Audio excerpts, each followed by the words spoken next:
बिस्मिल्लाहिर्रहमानिर्रहीम। Welcome to my YouTube channel. Microsoft Excel में एक मतलब फिर से मैं अपने तमाम व्यूवर्स को वेलकम करता हूं।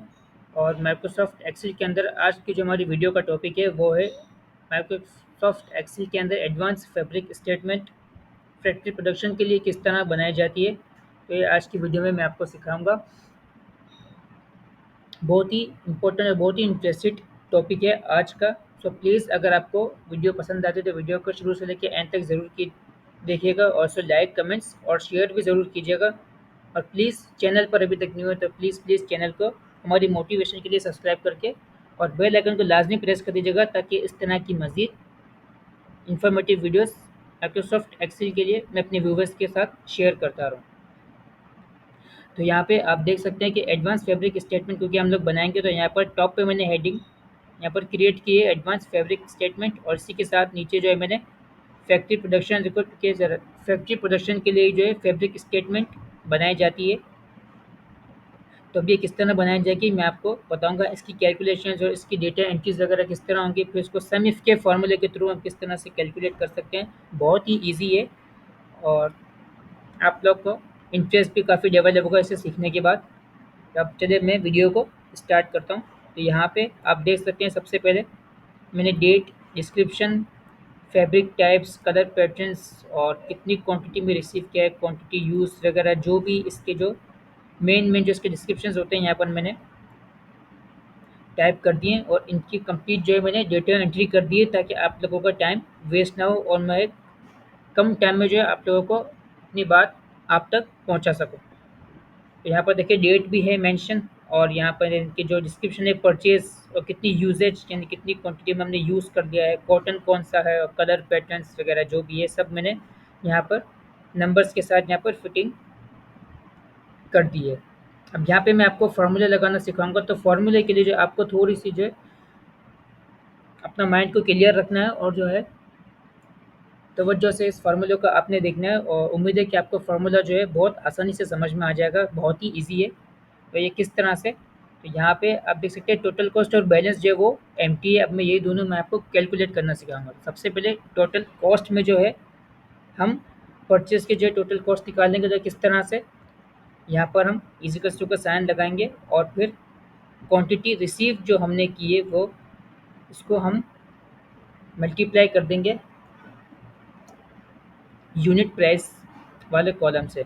क्वांटिटी रिसीव को दोबारा बता दूं, इसको हम मल्टीप्लाई कर देंगे टोटल कॉस्ट से और फिर इसको हम इंटर कर देंगे। तो यहाँ पर आप देख सकते हैं कि इसकी जो टोटल कॉस्ट है वो हमें मिल गई है। तो इस तरह से यहाँ पर इनकी टोटल कॉस्ट हमें मिल गई। फिर इसको हम यहाँ पर ड्रैग कर देंगे और ड्रैग मत कर सकते, जैसे ही ड्रैग करेंगे तो पिछली वीडियोस में भी मैंने आपको बताया था हर अलग-अलग जो है कॉलम्स में अलग फार्मूला लगाने की ज़रूरत नहीं है। सिंपली आप यहाँ पर जस्ट फार्मूला अपना टाइप कर देंगे सिर्फ एक सेल के अंदर और इस तरह से जो है इसका फार्मूला यहाँ पर ड्रैग कर देंगे ड्रैग मत कर से, तो आपके तमाम कॉलम्स के अंदर आपको फार्मूले के तहत आंसर मिल जाएगा। अब नेक्स्ट जो हमारा फार्मूला है वो है यूजेज के लिए, यानी कितना हमने जो है फैब्रिक यूज़ कर लिया है। यूज़ करने के बाद हमारे पास कितना बैलेंस रहेगा तो वो भी मैं आपको बता देता हूँ। बहुत ही सिंपल है। यहाँ पर इजी कस्टू का साइन लगा देंगे। इजी कस्टू का साइन लगाने के बाद फिर यहाँ पे अब आप यहाँ पर देख सकते हैं कि हमने 2 तारीख को यानी 3 जनवरी को हमने क्वांटिटी यूज़ यानी 15 पीसेस ब्लू में यूज़ कर लिए थे। तो यहाँ पर जो है हम जस्ट 15 टैप कर देंगे और फिर इसी के नेक्स्ट डे फिर 6, 7 और 8 जनवरी को भी हमने क्वांटिटी यूज़ की थी। तो यहाँ पर हम simply as it is 22 type करते हैं। फिर इसी के नेक्स्ट डेट में 19 हमने यूज़ किए थे पीसेस और फिर 33 पीसेस इसी के नेक्स्ट डे को हमने यूज़ किए थे। अब इस तरह से जो है हमने जो भी हमने यूज़ किए थे पीसेस उनकी यहाँ पर हमने क्वांटिटी टाइप कर दी मैनुअली टाइप करने के बाद फिर जो है यहाँ पे अब हम इसका टोटल कर लेंगे क्योंकि हमें सम इफ के फार्मूले के लिए इसके टोटल की जो है टोटल करेंगे तो ये बहुत ही सिंपल है। यहाँ पे अब यहाँ पर जो है हम सबसे पहले परचेज़ का फ़ॉर्मूला लगाएँगे कि टोटल ओवरऑल हमारे पास हमने कितनी जो है फैब्रिक जो हमने परचेज़ किया है। तो उसका फ़ॉर्मूला बहुत ही सिंपल है। तो इज़िकल्स टू पर्टिकुलर क्राइटेरिया को मालूम करने के लिए हम हमेशा माइक्रोसॉफ्ट एक्सेल के अंदर सम इफ का फ़ॉर्मूला लगाते हैं इफ़ कंडीशन के लिए। तो इज़िकल्स टू सम इफ, और फिर यहाँ पर आप देख सकते हैं जो आपका डिस्क्रिप्शन का जो कॉलम है, इस पूरे कॉलम का डिस्क्रिप्शन की हेडिंग को जो आपने सेलेक्ट नहीं करना है, जस्ट यहाँ से आपका परचेज का जो कॉलम शुरू हो रहा है, यहाँ से लेके यहाँ तक इस पूरे कॉलम को पहले आप कर देंगे सिलेक्ट। सिलेक्ट करने के बाद कॉमा लगाएंगे और फिर इन्वर्टेड कॉमा, और फिर इन्वर्टेड कॉमा में टाइप कर देंगे आप परचेज। परचेज के बाद फिर जो है इसको हम स्मॉल लेटर में टाइप करेंगे परचेज, फिर इन्वर्टेड कॉमा क्लोज, और फिर कॉमा।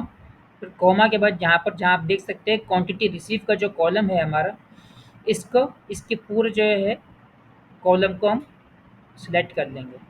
इसको सिलेक्ट करने के बाद फिर जो है ब्रैकेट क्लोज कर देंगे, और ब्रैकेट क्लोज करने के बाद फिर हम इंटर कर देंगे। तो आप यहाँ पर देख सकते हैं कि 340 पीसेस जो है हमने होल मंथ जो है अब तक परचेज कर दिए, यानी हमारे पास जो हमने परचेज किया है वो परचेज किए गए पीसेस हमारे पास 340 पीसेस हैं। अब हम इसी तरह से यूजेज का भी जो है इसका जो है कैलकुलेशन करेंगे, ये भी इसी तरह होगा। यहाँ पर हमने पर्टिकुलर क्राइटेरिया में परचेज को हमने रखा था, और यहाँ के क्राइटेरिया में जो है यूजेज को हम क्राइटेरिया में रखेंगे। तो इजिकल्स टू यहाँ पर भी सम इफ का फॉर्मूला लगाएंगे, सम इफ, और फिर यहाँ पर हम सिंपली इसी तरह से इस डिस्क्रिप्शन वाले पूरे कॉलम को सिलेक्ट कर लेंगे, और सिलेक्ट करने के बाद यहाँ पर हम कॉमा लगाएंगे, फिर अगेन इन्वर्टेड कॉमा ओपन, और फिर यहाँ पर हम टाइप करेंगे यूजेज, क्योंकि हमें यूजेज मालूम करने की टोटल यूजेज हमारे पास कितनी रखी हुई है। यूजेज टाइप करके इन्वर्टेड कॉमा, फिर दोबारा कॉमा आप लगाया, और कॉमा लगाने के बाद जहाँ पे आप देख रहे हैं ये क्वांटिटी यूज़ का जो हमारे पास कॉलम है, क्वांटिटी यूज़ का, इस वाले पूरे कॉलम का हम कर देंगे सिलेक्ट, क्योंकि क्वांटिटी यूज़ तो हम यूज़ कर रहे हैं, तो यूजेज के लिए हम जो है क्वांटिटी यूज़ का ही कॉलम यहाँ पर सिलेक्ट करेंगे, और फिर इस तरह से इसको हम ब्रैकेट क्लोज करके फिर इसको इंटर कर देंगे। तो अब आप यहाँ पर देख सकते हैं कि हमारे पास यूजेज के लिए जो है वो टोटल 101 पीसेस अवेलेबल हैं। अब करंट फैब्रिक इन्वेंट्री के लिए हम क्या करेंगे, यहाँ पर इक्वल्स टू का साइन लगाएंगे, और फिर सम कर देंगे हम ब्रैकेट ओपन करके, जो हमारे पास बैलेंस वाला जो कॉलम है इसको हम एज्यूम कर लेंगे टोटल फैब्रिक इन्वेंट्री के लिए। तो इस पूरे कॉलम को हम कर देंगे सिलेक्ट, इस बैलेंस वाले कॉलम को, और फिर ब्रैकेट ओपन करके इसको इंटर कर देंगे। तो यहाँ पर भी आप देख सकते हैं कि 101 पीसेस जो हैं वो हमारे पास अवेलेबल हैं टोटल फैब्रिक इन्वेंट्रीज के लिए। अब टोटल एक्सपेंडिचर, ये भी बहुत सिंपल है। इसके लिए हम क्या करेंगे, टोटल एक्सपेंडिचर के लिए हम एज्यूम करेंगे टोटल कॉस्ट वाला, जो हमारा टोटल कॉस्ट वाला कॉलम है ना, जहाँ पर हमने जो है क्वांटिटी रिसीव और यूनिट प्राइस जो हमारे पास टोटल कॉस्ट थी, जो हमने परचेस करने के बाद जो हमने यहाँ पर कैलकुलेट की थी, तो इस पूरे वाला कॉलम को जो है हम इसका पूरा सम कर लेंगे। तो यहाँ पर हम टोटल एक्सपेंडिचर को शो कर देंगे। तो किस तरह से, बहुत ही सिंपल, इजिकल्स टू सम का हमने यहाँ पर फॉर्मूला लगाया, ब्रैकेट ओपन करने के बाद फिर इस पूरे टोटल कॉस्ट वाले कॉलम को, इस पूरे कॉलम को सिलेक्ट करके फिर ब्रैकेट क्लोज करके और फिर इंटर कर देंगे। तो यहाँ पे आप देख सकते हैं इसको जैसे हमने इंटर किया, तो यहाँ पर टोटल एक्सपेंडिचर्स जो थे हमारे वो भी हमें पता चल गया कि टोटल एक्सपेंस जो हमारा था वो 3,870 रुपये है। अब आप इसको चाहें तो इस तरह से बोल्ड भी कर सकते हैं ताकि आपको ये क्लियरली नज़र आ जाए। इस तरह से आप इसको साइज़ को भी इंक्रीज़ कर सकते हो, यहाँ पर कुछ बॉर्डर्स वगैरह भी लगा सकते हैं। तो इस तरह से जो है एडवांस फैब्रिक स्टेटमेंट जो है आप सम इफ और सम फार्मूले के थ्रू जो है माइक्रोसॉफ्ट एक्सेल के अंदर बना सकते हैं। वीडियो से रिलेटेड अगर आपको कोई भी डिफ़िकल्टीज़ फेस करनी पड़ रही है तो आप हमें कमेंट्स में भी पूछ सकते हैं, मैं आपके लिए वहाँ पे भी रिस्पॉन्स कर दूँगा। वीडियो अगर पसंद आए तो प्लीज़ वीडियो को लाइक, कमेंट्स और शेयर ज़रूर कीजिएगा, और प्लीज़ वीडियो को जो है एंड करने से पहले अभी तक आप हमारे चैनल पर न्यू है तो प्लीज़ हमारे चैनल को सब्सक्राइब करके और बेल आइकन को लाजमी प्रेस कर दीजिए, ताकि इस तरह की मुझे इन्फॉर्मेटिव वीडियोज़ मैं अपने व्यूवर्स के साथ शेयर करता रहूँ। तब तक के लिए अपना बहुत सारा ख्याल रखिएगा। अल्लाह हाफ़िज़।